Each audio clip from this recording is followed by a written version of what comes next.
Masuk kepada kebagian 7, di mana langkah-langkah penyusunan perencanaan terpadu. Yang pertama yaitu analisis faktor-faktor yang mempengaruhi maksud dan tujuan organisasi pendirian perusahaan. Yang kedua yaitu perumusan maksud dan tujuan perusahaan. Yang ketiga analisis lingkungan, baik itu bidang ekonomi, politik, sosial, budaya, teknologi, persaingan, dan sebagainya.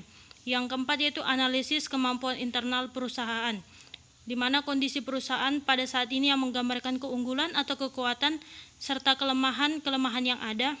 Kondisi ini diperoleh melalui analisis SWOT.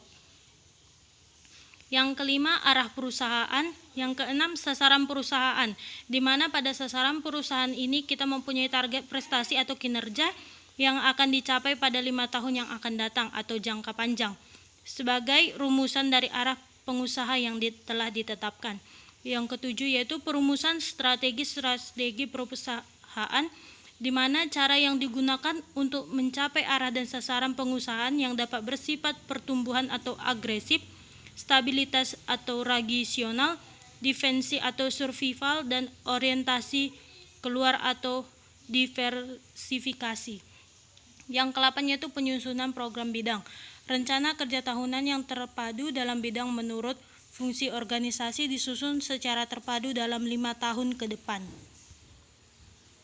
Yang ke-8 yaitu bagian hierarki perencanaan, di mana pada bagian hierarki perencanaan ini terdapat rencana operasional, di mana bagian pertamanya itu rencana sekali pakai atau single use plan, di mana rancangan ini hanya digunakan untuk sekali pakai saja.